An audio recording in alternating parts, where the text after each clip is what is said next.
Hello friends, ரீசெண்டாக நம்ம சேனலில் 5996 இந்தியன் ரயில்வேவோட வேகன்சியை பற்றி பேசியிருந்தோம். அந்த வீடியோவை ஒரு சிலர் பார்த்துட்டு அவங்க கேட்குற கேள்வி என்னன்னா, அவங்களுக்கு இருக்கிறது பையனாக இருந்தாலும் சரி பொண்ணாக இருந்தாலும் சரி, அவங்க 10th தான் முடிச்சிருக்காங்க, ஒரு டிகிரி தான் வாங்கியிருக்காங்க, இவங்களுக்கு எப்படி ரயில்வே வேலை கிடைக்கும் அப்படின்னு சொல்லிட்டு தேவையில்லாத மனக்குழப்பத்தில் அவங்க இந்த அப்ளிகேஷனை போடாமையே இருக்காங்க. அவங்களுக்காக தான் இந்த வீடியோவை திருப்பியும் போட்டிருக்கேன். தயவு செய்து 10th முடிச்சிருந்தாலும் சரி, ஐடிஐ முடிச்சிருந்தாலும் சரி, ஒரு டிகிரி இருந்தாலும் சரி, உங்களுக்கான ஜாப் இது. நீங்க தயவு செய்து இதை மிஸ் பண்ணாம உங்க ஃப்ரெண்ட்ஸ் ரிலேட்டிவ் எல்லாருக்குமே ஷேர் பண்ணுங்க. உங்களுக்கு எலிஜிபிலிட்டி இருந்தா மறக்காம நீங்க இதை அப்ளை பண்ணுங்க. காரணம், எங்கெங்கிருந்தோ வந்து நம்ம தமிழ்நாட்டில் வாழ்றாங்க.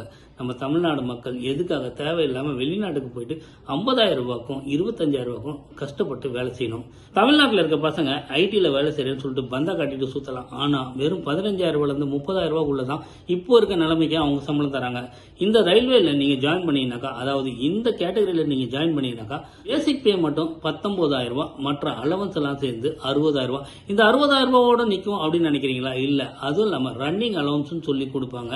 அதுவும் இல்லாம உங்களுக்கு டிராவலிங் அலவன்ஸும் சேர்ந்து உங்களுக்கு 1 லட்சம் ரூபாய்க்கு மேல நீங்க ஏர்ன் பண்ண முடியும். இது ரொம்பவுமே முக்கியமான ஒரு செய்தி. உங்க ஃப்ரெண்ட்ஸ் ரிலேட்டிவ் எல்லாருக்குமே ஷேர் பண்ணுங்க. வீடியோவை நீங்க ஸ்கிப் பண்ணாம பாத்தீங்கன்னாலே போதும், இந்த ரயில்வே ஜாப் உங்களுக்கு எலிஜிபிலிட்டியா இல்லையா அப்படின்றது தெரிஞ்சிடும். இது எலிஜிபிலிட்டியா இல்லையா அப்படின்றது நீங்க தெரிஞ்சுக்க வேண்டிய அவசியமே இல்லை. ஏன்னா வெறும் 10வது ஐடிஐ, ஒரு டிகிரி, இதுல எது இருந்தா கூட பரவாயில்ல, தயவு செய்து நீங்க இதை அப்ளை பண்ணலாம். உங்களுக்கு எலிஜிபிலிட்டியான ஒரு ஜாப் தான் இப்போ உங்களுக்கு கடவுளா பார்த்து கொடுத்த ஆப்பர்ச்சுனிட்டின்னு நான் சொல்லுவேன். திரும்ப திரும்ப சொல்றேன்னு நினைக்காதீங்க. உங்க ஃப்ரெண்ட்ஸ் ரிலேட்டிவ் எல்லாருக்குமே இதை ஷேர் பண்ணுங்க. ஏன்னா எல்லாருக்குமே இந்த வேலை ரொம்ப பெரிய ஆப்பர்ச்சுனிட்டியா அமையும்.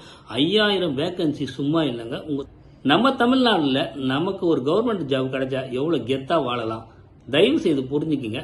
இந்த ஜாபுக்கு அப்ளை பண்றவங்க முக்கியமா பார்க்க வேண்டியது அவங்களோட மெடிக்கல் ஃபிட்னஸ். அதாவது மெடிக்கல் ஃபிட்னஸ்ன்னு பாத்தீங்கன்னாக்கா, அவங்களுக்கு வந்து கண் பார்வை வித்தவுட் கிளாஸ் இருக்கணும்.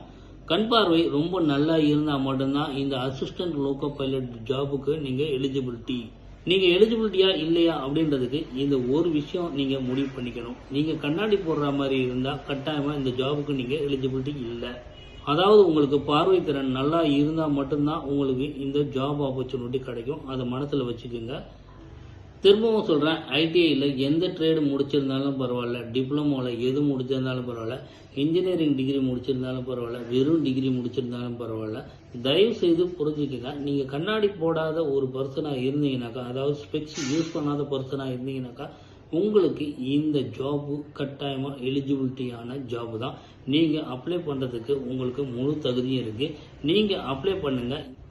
எக்ஸாமை பற்றி நீங்கள் தயவுசெய்து பயப்பட தேவையில்லை. ஏன்னா ஆப்ஜெக்டிவ் எக்ஸாம் தான். 4 ஆன்சர் சூஸ் பண்ண சொல்லுவாங்க. நீங்கள் 3 தப்பாக சூஸ் பண்ணீங்கன்னாக்கா, நீங்கள் சரியாக பண்ண மார்க்லேருந்து 1 மார்க் மைனஸ் ஆகும். அதனால் எல்லாத்தையுமே அட்டன் பண்ணாமல் உங்களுக்கு தெரிஞ்ச கொஸ்டினை மட்டும் நீங்கள் அட்டன் பண்ணுங்கள். அதில் ரொம்பவுமே கவனமாக இருங்க. ஏன்னா நீங்கள் 3 மார்க் நீங்கள் தப்பாக போட்டுட்டீங்கன்னாக்கா, சரியாக பண்ண மார்க்லேருந்து 1 மார்க் மைனஸ் பண்ணுவாங்க. அதை மனசில் வச்சுக்கோங்க. 7th 8th படிக்கிற பசங்களோட புக்ஸை வாங்கி எல்சிஎம் ஃப்ராக்ஷன் இந்த மாதிரி சின்ன சின்ன மேக்ஸை போட்டு பார்க்கலாம். ஜிகேன்னு பார்த்தீங்கன்னாக்கா, நீங்கள் பேப்பரில் பார்க்குற ஹெட்லைனில் வர நியூஸை மட்டும் படித்தாலே போதும். அதுவும் இல்லாமல் யூடியூப்லலாம் நீங்கள் எல்லாமே வந்து அப்டேட் கொடுத்துட்டே இருக்காங்க. அதெல்லாம் நீங்கள் வந்து முக்கியமாக உங்களுக்கு தேவைப்படுற விஷயத்தை மைண்டில் ஏற்றிக்கிங்க. அதெல்லாம் கொஸ்டினில் வரலாம்.